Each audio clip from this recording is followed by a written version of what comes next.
Yang terhormat Bapak Menteri Kesehatan Republik Indonesia, Bapak Budi Gunadi Sadikin, yang terhormat Ketua KSM, Dr. Heru Subroto, Ketua Perhimpunan HBTKVI Pusat, Dr. Prasetyo Edi, Ketua Kolegium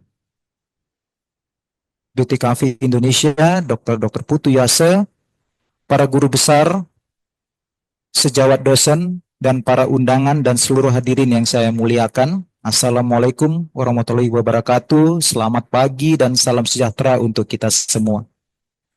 Pertama-tama marilah kita panjatkan puji syukur kehadirat Tuhan Yang Maha Esa, karena atas berkat dan rahmat-Nya kita dapat berkumpul dalam acara yang penuh makna.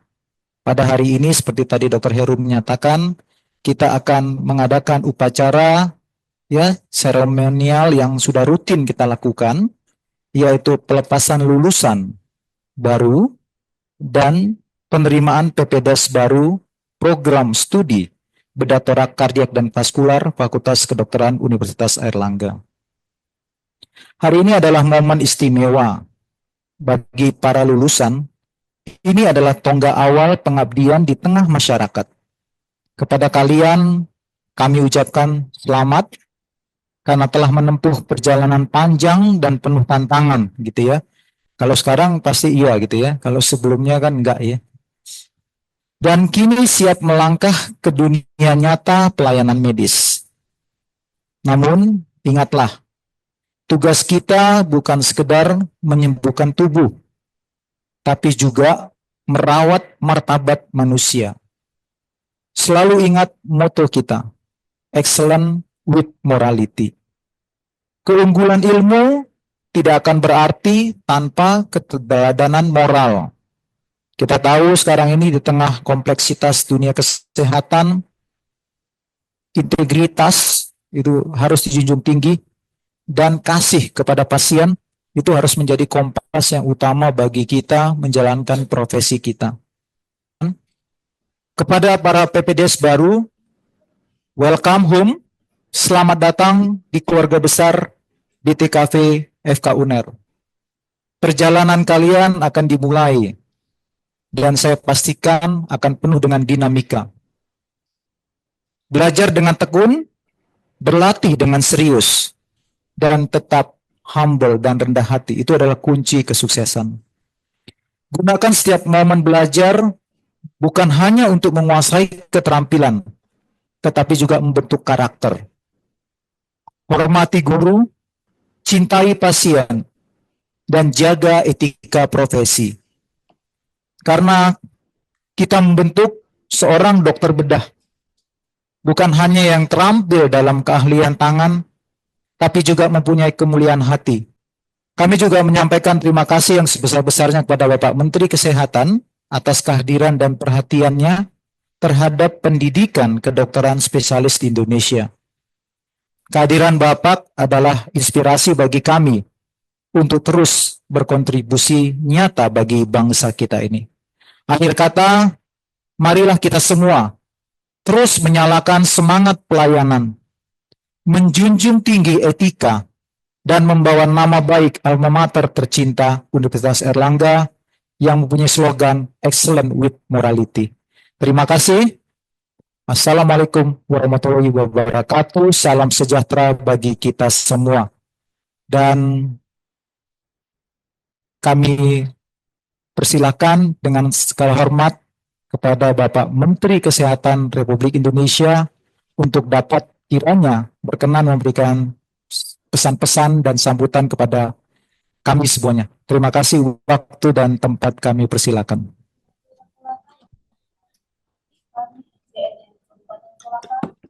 Terima kasih Pak Ian. Terima kasih juga Pak Putu Yase di sini, ada Pak Prasetyo Edi. Saya tidak lihat, mungkin ada senior-senior di Universitas Airlangga yang saya tidak bisa sebutkan satu persatu. Assalamualaikum warahmatullahi wabarakatuh. Saya sekarang sedang ada di Kolaka karena meninjau groundbreaking dari rumah sakit di Buton Tengah dan Kolaka hari ini. Kemudian nanti akan terbang ke Kolaka Timur dan juga ke Konawe. Jadi 2 hari ini kita akan groundbreaking 3 rumah sakit tipe C baru di Buton Tengah, Konawe Selatan, dan juga dari Kolaka Timur. Dan ada peresmian tadi rumah sakit tipe C di Kabupaten Kolaka, yang saya juga agak terkejut ternyata besar dan indah sekali di tepi pantai. Saya jarang lihat tipe C yang oleh Pemda dan kerjasama dengan Kemenkes semegah ini. Nah, saya mengucapkan terima kasih ke teman-teman di Kolegium dan juga organisasi profesi BTKV. Karena lepas saya paham banyak sekali kontroversi mengenai Kementerian Kesehatan dan mengenai saya yang sangat ramai. Cuman memang lebih banyak itu terjadi di sosial media dan di WA Group yang sebenarnya saya sangat ingin sekali untuk bisa berkomunikasi seperti ini. Apalagi bisa berkomunikasi langsung. Semalam juga saya bicara banyak dengan seluruh dokter-dokter yang ada di Kolaka. Inti dari Kementerian Kesehatan adalah kita ingin membuka akses luas-luasnya dengan kualitas yang sebaik-baiknya dan harga yang seterjangkau-terjangkaunya untuk layanan kesehatan di seluruh pelosok Indonesia. Kita ditugaskan untuk memastikan bahwa layanan ini tidak sifatnya elitis. Tidak sifatnya di Jawa itu modern dan bagus, tapi di Sulawesi, di Papua itu sangat jauh tertinggal bedanya. Karena akibatnya nanti semua orang harus lari ke Jawa untuk mengakses layanan kesehatan yang berkualitas. Nah, kita ingin agar secepat mungkin kita bisa meratakan layanan kesehatan yang berkualitas ini aksesnya ke seluruh Indonesia dan harga terjangkau. Nah, khusus untuk layanan jantung, ini adalah penyakit pembunuh nomor 2 di Indonesia sesudah stroke. Kita di Kemenkes dalam 3 tahun ke depan akan memastikan bahwa layanan penyakit jantung untuk levelnya pasang ring itu bisa dilakukan di seluruh Indonesia. PCI itu kita inginnya adalah dalam 3 tahun ke depan layanan trombolisis itu bisa dilakukan di 10.000 puskesmas. Layanan pasang ring itu bisa dilakukan di 514 kabupaten kota, dan layanan operasi bedah jantung terbuka bisa dilakukan di 34 provinsi. Jadi itu. Trombolisis, karena itu yang layanan yang paling mudah diakses, itu kita ingin lakukan di 10.000 puskesmas. Jadi sekarang kita dalam rangka untuk mendistribusikan 10.000 EKG dan 10.000 bed monitor, patient monitor, supaya ada di 10.000 puskesmas. Nanti akan dilengkapi dengan tenecteplase dan kita akan ajari dokter-dokter umum di puskesmas untuk bisa memperoleh kompetensi melayani serangan jantung awal di puskesmas.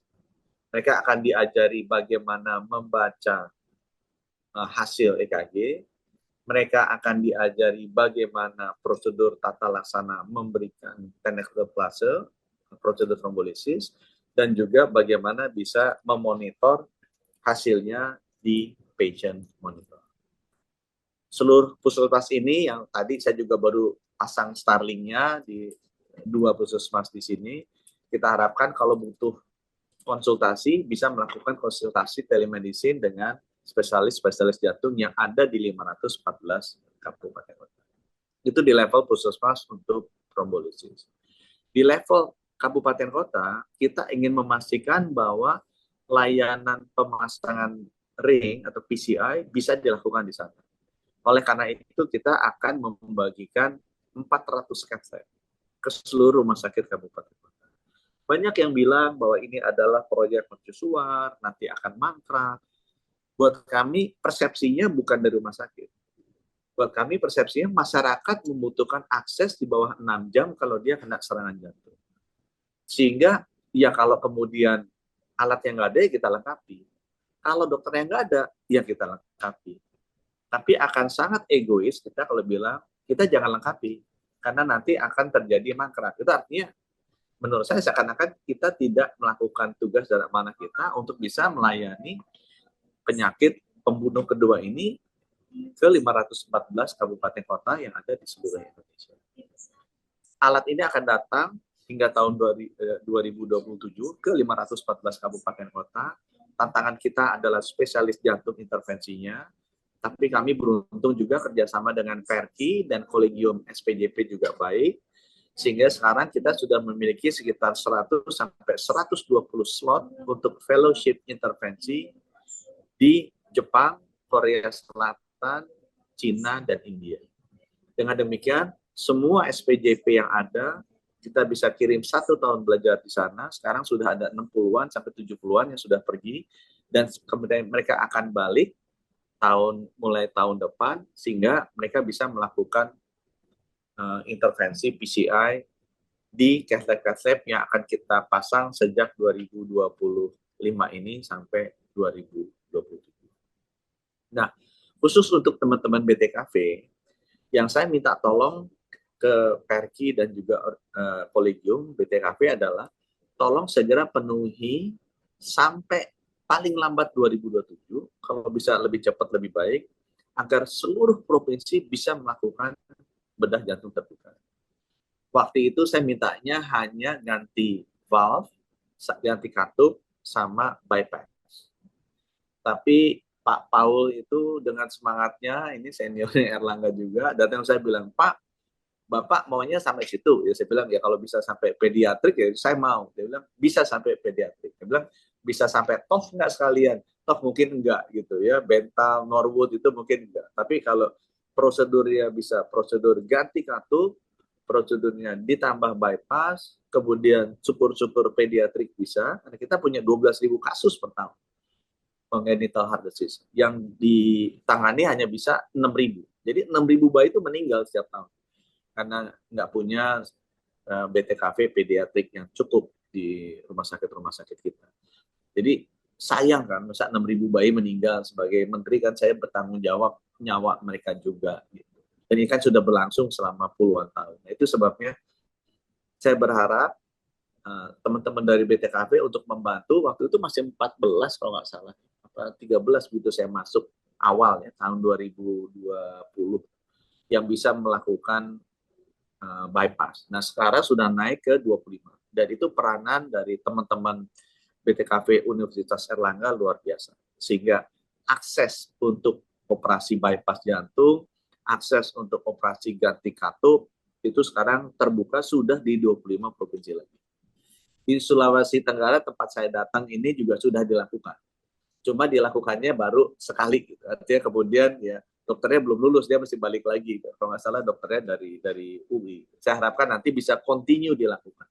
Bukan hanya dilakukan pada saat aku datang untuk peresmian. Ya. Dan masih ada 9 lagi, saya lihat catatan saya di Sulawesi, Gorontalo belum, Sulawesi Tengah belum, Sulawesi Barat belum. Itu diharapkan kalau bisa segera kita bisa melakukan operasi bedah jantung terbuka dan ganti katup di sana.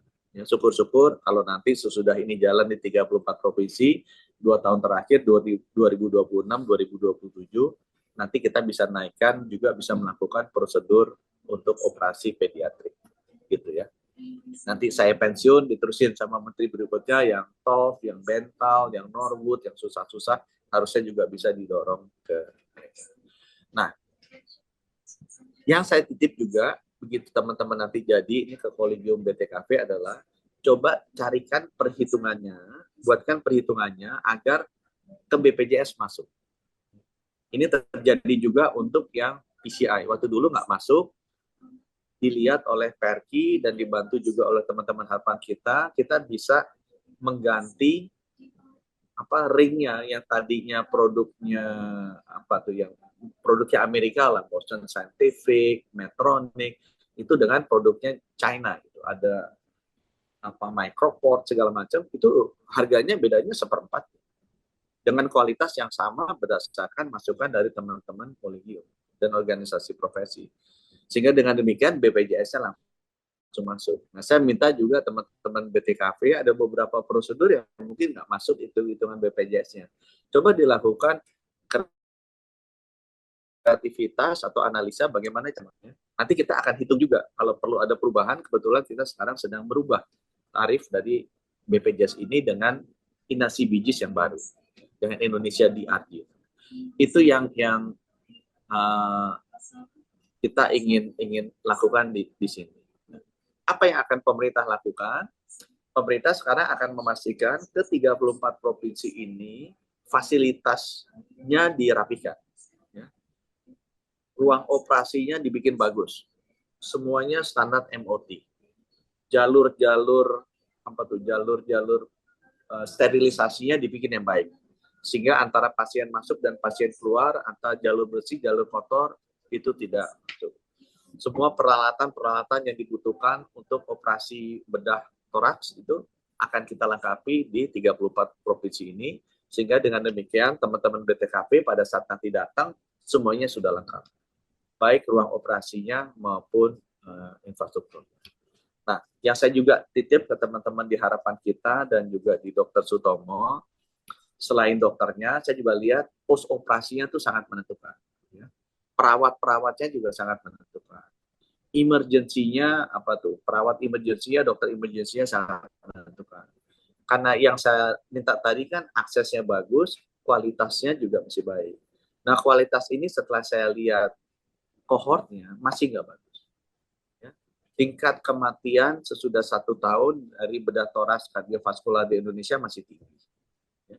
Saya lihat masih di atas 10%. Di negara-negara maju itu sudah 2%, 3%.